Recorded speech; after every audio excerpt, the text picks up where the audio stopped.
I still remember the day I walked into Amara Singapore, full of hope and excitement. My mother-in-law's birthday was a special occasion, and I wanted to make it unforgettable. But little did I know, this so-called five-star hotel would shatter my dreams into a million pieces. As I approached the front desk, I was greeted by a condescending staff member named Alvin. His demeanor was as cold as the marble floor beneath my feet. I asked for his assistance in sending gifts and souvenirs to the rooms of our important guests, but he refused to help. "Leave the gifts at the counter, and we'll deliver them upon guest check-in," he said with a smirk. I was taken aback by his impolite manner and lack of understanding. Didn't he know that time was of the essence? But that was just the beginning. When we finally got to our room, I was appalled to find that it had no windows. Yes, you read that right, no windows. It was like being trapped in a suffocating box. The claustrophobic feeling was overwhelming, and I couldn't help but wonder how a hotel like Amara Singapore could be so negligent. And then, there was the issue with the bathroom. The mirror door was see-through, and there were no hangers or coffee facilities. It was as if they expected us to live like cave people. The toothbrush provided was flimsy and cheap, a stark contrast to the luxurious experience they promised. But what really took the cake was the front desk staff's attitude towards my baby. They asked for my baby's passport, something I had never encountered before in any of the Pan-Pacific, Park Royal Marina, or Intercontinental Bugis hotels I've stayed at in Singapore. When I questioned their strange request, they simply shrugged it off, saying it was standard procedure. Standard procedure? Are you kidding me? It's a one-year-old baby, for crying out loud. As I navigated the labyrinthine corridors of Amara Singapore, I couldn't help but feel like I was in a bad dream. The walls were paper-thin, and the constant noise from neighboring rooms kept me up all night. It was like they didn't care about the comfort of their guests at all. And don't even get me started on the service. It was as if they had hired a team of robots who were programmed to be unhelpful and apathetic. When I asked for assistance, they would take ages to respond, and even then, it was with a dismissive attitude. I felt like I was bothering them, like I was an inconvenience to their precious time. As the days went by, I encountered more and more problems. The room was not ready until 12 a.m., and even then, it was a struggle to get the keys. The staff would apologize profusely, but their words were empty, like hollow promises made to placate a restless child. I couldn't help but wonder, what kind of management allows such gross incompetence to thrive? Is it a lack of training, a lack of staff, or simply a lack of care? Whatever the reason, one thing was clear: Amara Singapore was a hotel that had lost its way, a hotel that had forgotten the very essence of hospitality. As I packed my bags to leave, I couldn't help but feel a deep sense of sadness. It wasn't just the disappointment of the ruined vacation, it was the realization that some people simply didn't care about others. They were too busy lining their pockets with gold to bother with the little things that make a difference.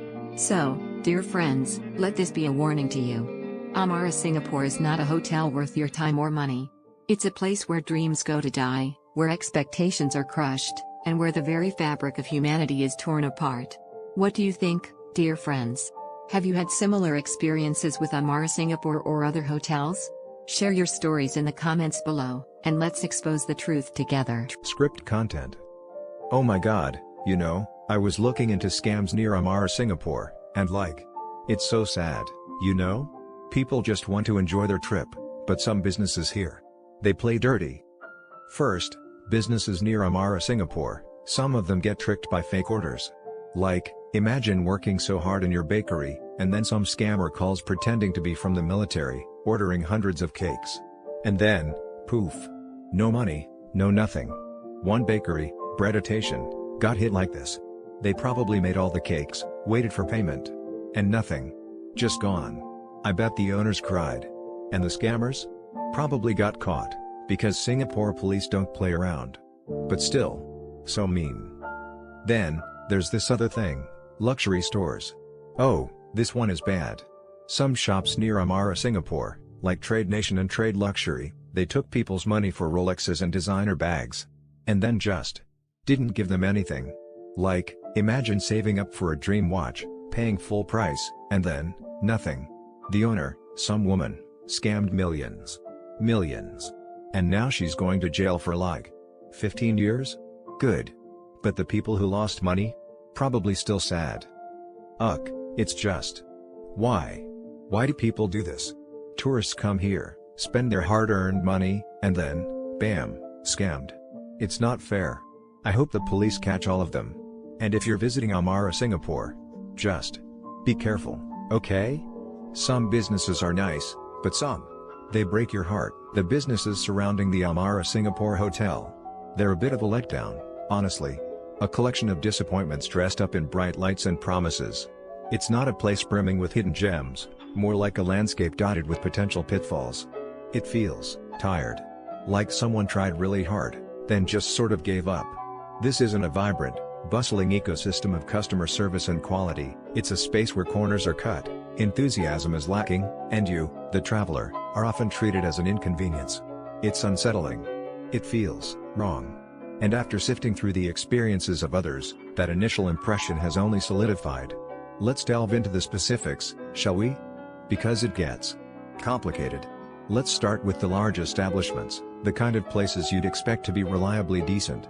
Businesses like those found within Suntec City, they present a veneer of convenience and choice. But behind that glossy facade, there's a disquieting trend. A sense that the customer is afterthought. The issues aren't grand, earth-shattering scandals, but a persistent chipping away at your peace of mind. Take restaurants for example. A common thread is a complete disregard for queue management. People are bumping into each other, trolleys are careening through walkways, and you're left feeling like an obstacle in someone else's pursuit of noodles. Gili, in particular, seems to be a hotspot for this. Imagine, you're trying to have a relaxed evening, and suddenly, whack, a trolley full of someone else's dinner assaults your heel. It's not a malicious act, necessarily, but a symptom of a bigger problem, a lack of care. They don't seem to care if you get hurt. And the food itself? Consistently underwhelming. It seems quality control is a suggestion, not a rule. A single dish can vary wildly in portion size and ingredient quality depending on which location you visit. The disparity is baffling. One person reports paying a hefty price for a meal that's less than half full, while another sings praises of the same dish elsewhere. Olive & Company and Bulgogi Show, mentioned specifically, seem to embody this frustrating inconsistency. The problem isn't necessarily terrible food, it's the unpredictability of it.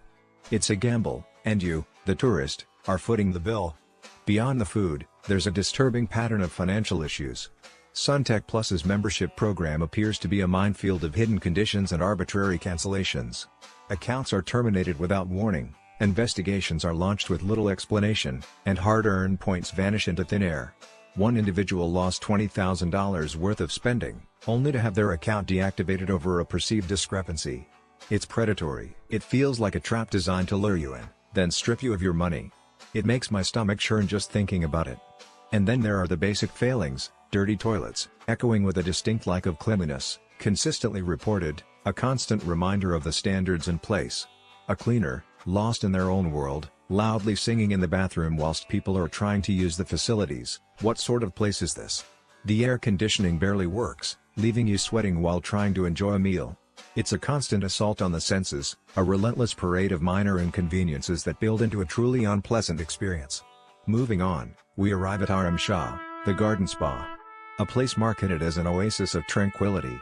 But the reality, according to numerous accounts, is far from idyllic. It's hollow. The beautiful surroundings are a distraction from the shockingly subpar service. This isn't relaxation, it's an expensive disappointment. The massages are consistently described as weak, ineffective, and even careless. Therapists seem uninterested, rushing through treatments and failing to address concerns. A $200 massage that feels like something you could get in a local HDB shop? Unacceptable. And the lack of professionalism is rampant. Masseuses putting gowns on naked clients without a shred of tact, or simply being preoccupied with packing up for the day. It's deeply unsettling. It's a betrayal of trust. The issues extend beyond the treatments themselves. Rooms are poorly maintained, with glaring sunlight streaming in and disruptive timers buzzing every few minutes. The toilets are, apparently, frequently unclean. The response to complaints is often dismissive and unhelpful. One customer attempted to use a gift voucher only to be met with a flat refusal, despite explaining extenuating circumstances, and then was ghosted when they sought further assistance. The coldness is chilling. Nays, a design shop.